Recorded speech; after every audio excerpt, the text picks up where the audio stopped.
大家好，今天呢，我们来聊一下美国签证的一些常见问题，因为很多人都在问啊，尤其是关于机票的问题。那么首先呢，我现在打开的是美国驻上海总领事馆签证处的官方微博啊，这个的话粉丝24万加 V 的啊，应该不会是李逵微博吧？那么这边的话，他就有说啊，您何时预定前往美国的机票啊？他这边有阅读啊。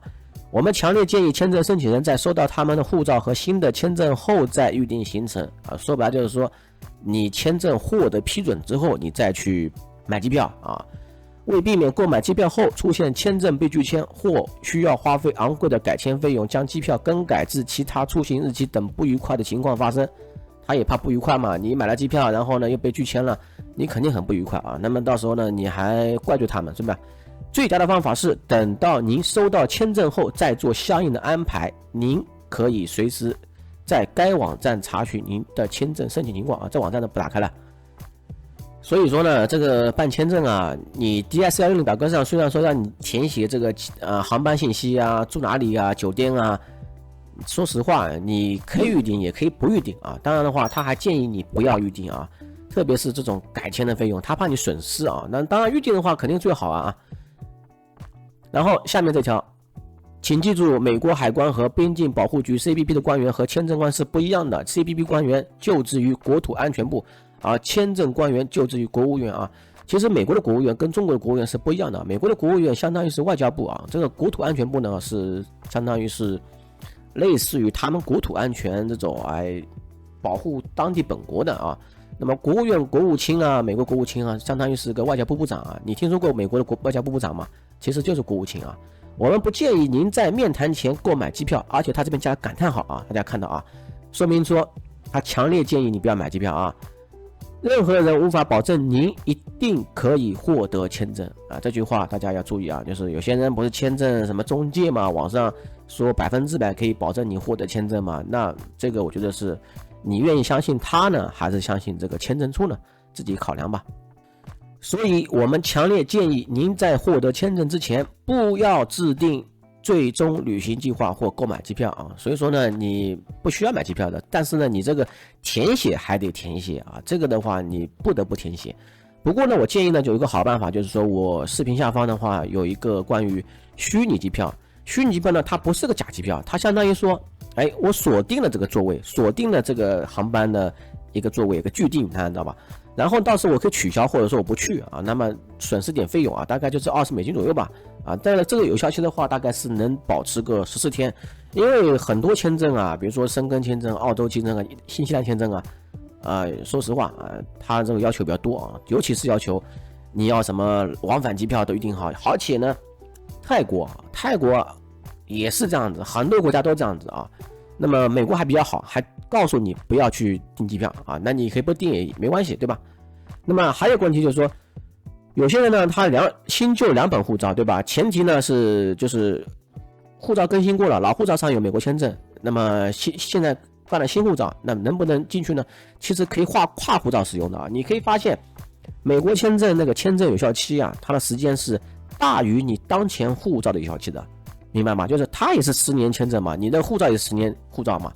它肯定大于你的护照有效期的。所以说呢，你2本护照是可以进入的，包括日本签证也是这样子，也可以2本护照进入的啊，我都试过啊。但是美国护照有个不一样的地方，就是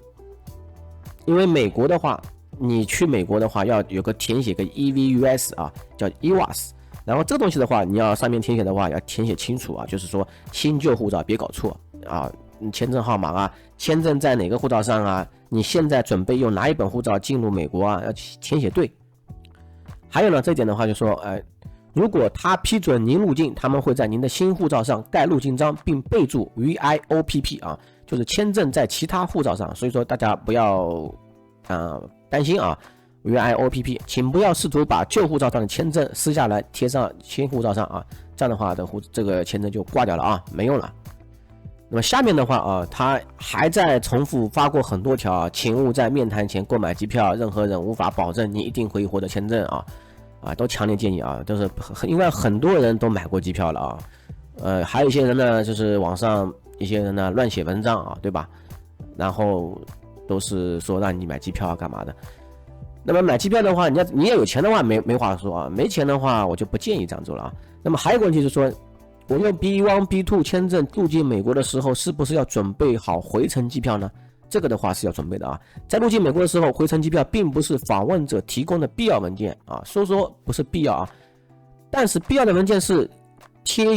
有效美签的护照，或者已被 ESTA 授权的许可护照，就是被这种日本的护照这种啊，他们是有授权的嘛。不过呢，如果说你没有回程机票，你的入境门槛会提高，需要去说服 CBP 的官员你是一个真实的访问者，并会离开美国。那么等于说你有回程机票的话，那你入境比较简单。如果说你没有回程机票的话，你得说服他们，你得说个合理的理由。等于说呢，如果说你没有回程机票，你可能要费尽周折准备很多证据，有可能进小黑屋啊，对吧？向入境官员展示你与自己国家之间的联系，这种联系会让你在没有明显回国计划条件下也会回国。这些证据包括在职证明、居住证明等等。说白了，如果说你没有回程机票的话，小黑屋的概率很大很大的啊，大家要当心啊。最好是还有回程机票，或者说你前往第三个国家的机票，哪怕说你没有特定计划的话，你可以飞个墨西哥嘛，因为美国签证是可以免签墨西哥的嘛。而且你买个什么迈阿密飞墨西哥啊，或者说那个洛杉矶飞墨西哥啊，我的机票应该很便宜，不会很贵的，毕竟路途也不是很遥远嘛。那么接下来的话，它基本上都是后面的话，我发现好多都是关于机票的一些问题啊。那么这个问题就跳过了。现在我打开的呢是美国签证申请的官网，这个官网上的话，它其实也有常见问题。那么我挑选一些常见的问题，大家来看一下吧。比如说我现在看了个行政审理是指什么，我们点开看一下。行政审理就是说呢，在申请人与领事馆签证官面谈之后，有些被拒签的签证申请还需要进一步的行政审理啊。说白了，其实说实话呢，我也有经验啊，就是我当时办签的前面3个人都是被行政审理啊，他们是发黄色纸张的，就告诉他呢，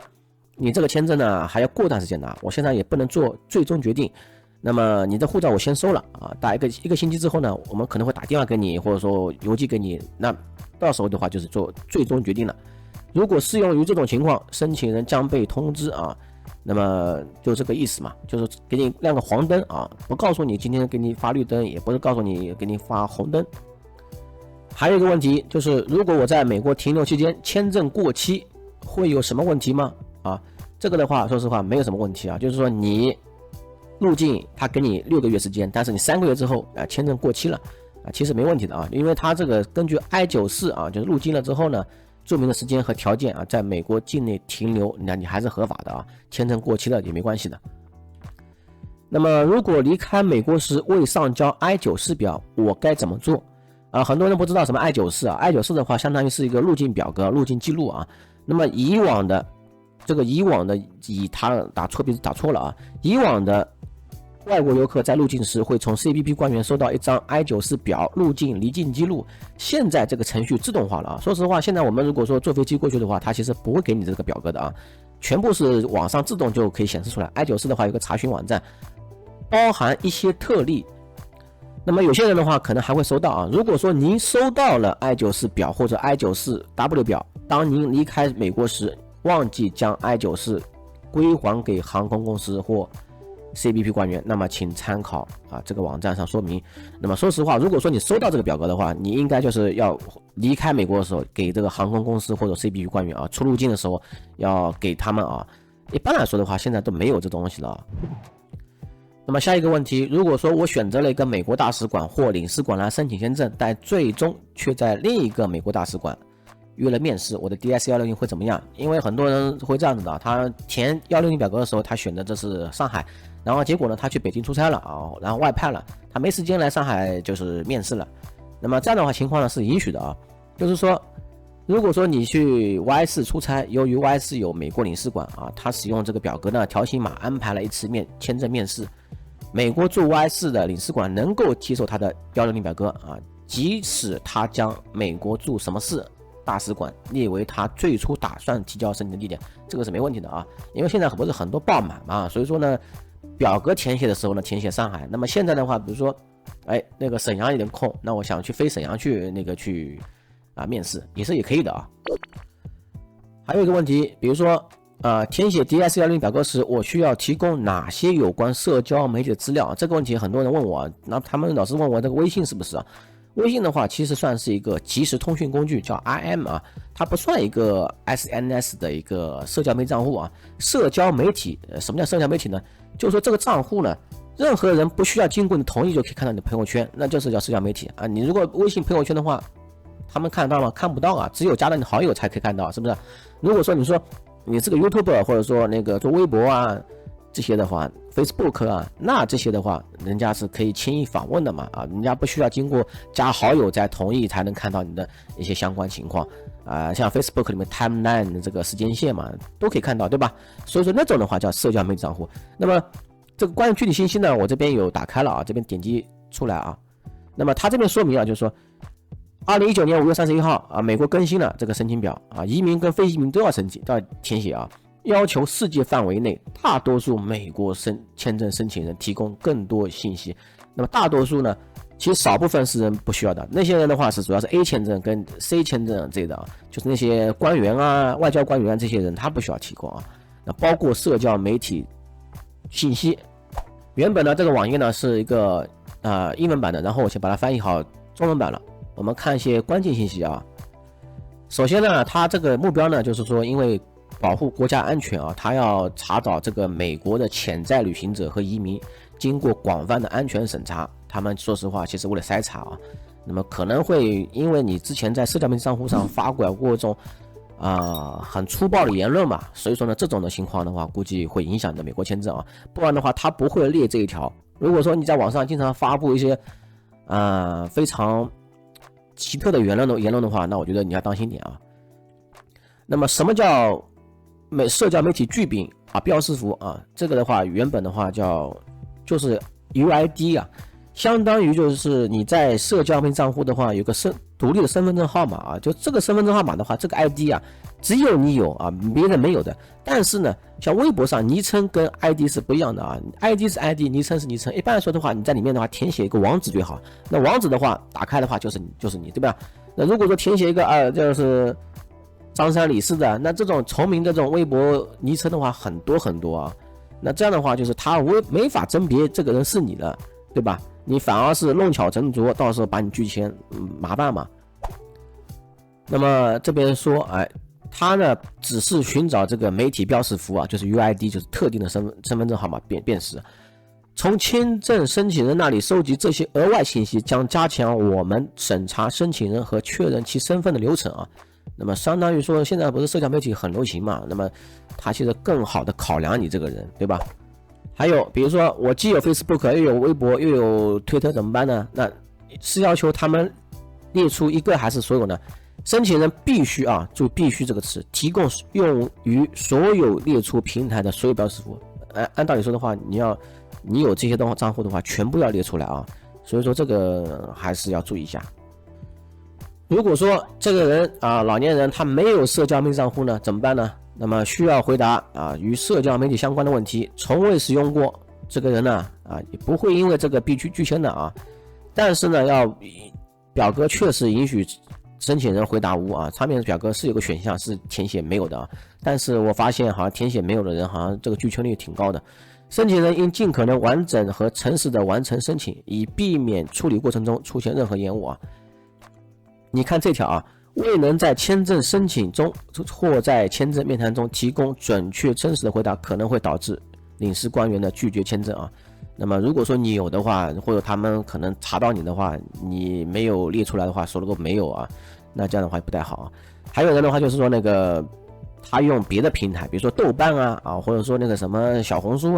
那这种的话可能上面没有列出来，是不是？那你可以上面有个其他里面把它列出来这样的话，小红书的话算是一个社交媒体平台，豆瓣的话也算那这样的话你就要把它这个其他里面写进去网址那么下面还有一条很重要的信息比如说这条信息根据美国法律，在非移民和移民签证申请或裁决过程中收集的信息被视为机密信息，只能用于法律明确授权的特定目的包括美国法律的制定修订管理和执行。那么说白了，有些人不是人说那个调档嘛可以调出来是为什么被拒签。那我不确定他们能不能做到这一点，但是呢，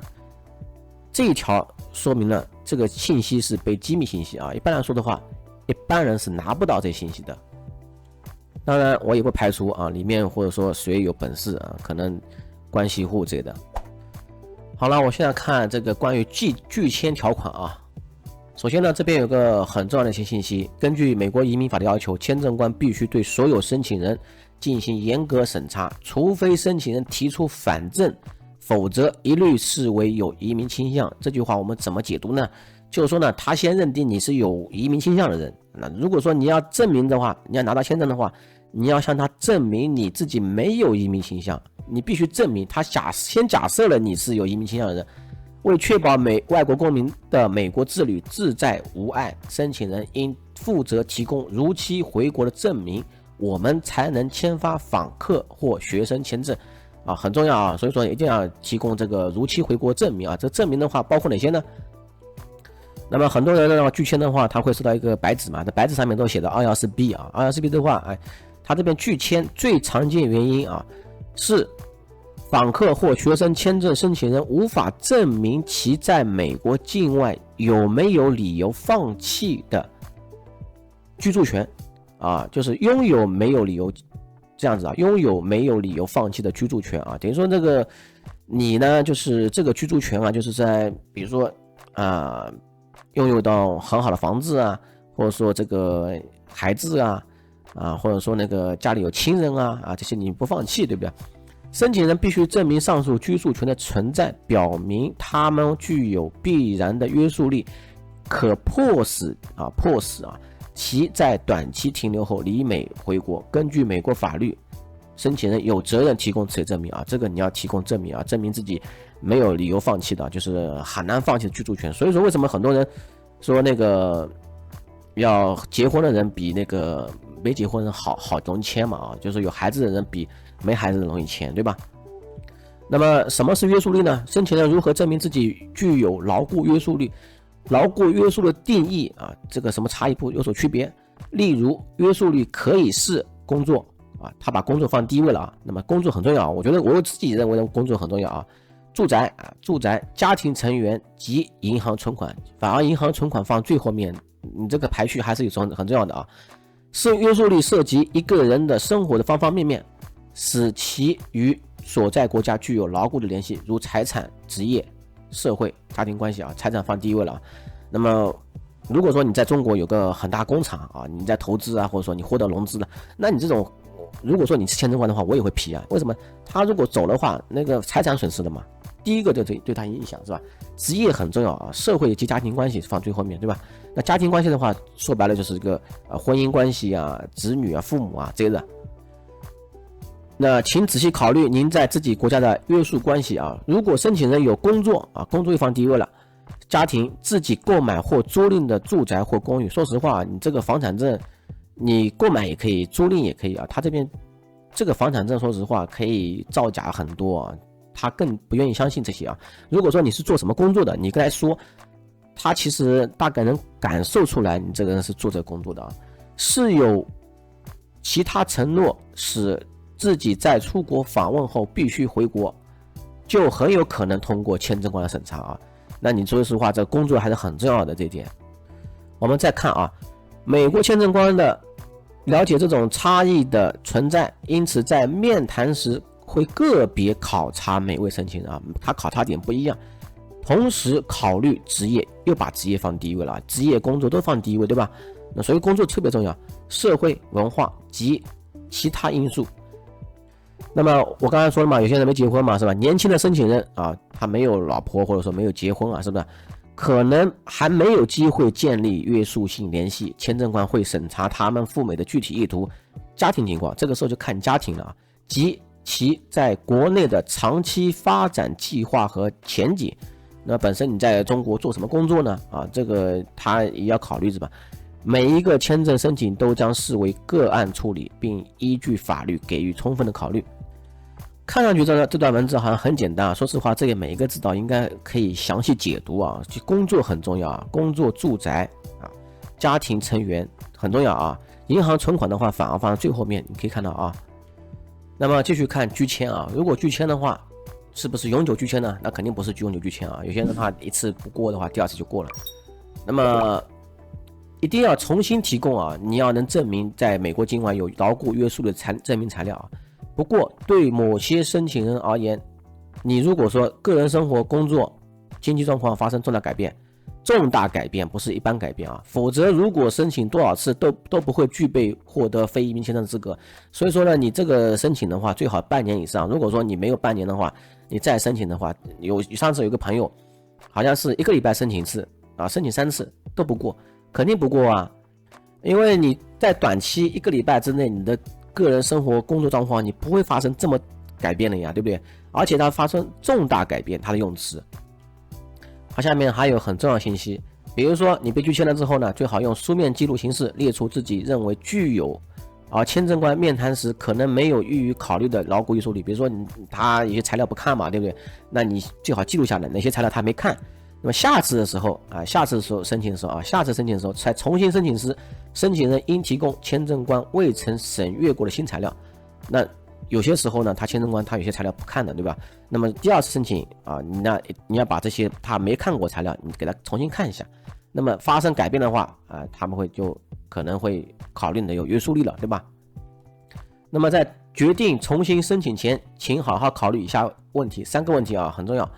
我是否准确描述了自己情况？你要准确描述啊，不是说简短描述。第二点呢，签证官有没有忽略什么问题？那么签证官呢，他本身的话，他为了高效率嘛，所以说他不是每个材料都看的。那么他没看过的东西，你下次申请的时候呢，最好给他看一下。第3个，我是否有新材料来证明自己牢固的约束力？就是说呢，还是第2条问题啊，就是他上次没看过材料，你再次申请的时候呢，你这次把这个材料给他看一下。那么第4个有什么渠道可以让签证官改判吗？我看了，其实都没办法的说了一大堆，就是没办法除非你就是能够证明自己具有牢固约束的新证据注意才可能让领事馆变更先前的拒签决定。如果没有新证据的话，是变更不了的，它有自由裁量权的。那么大概的这个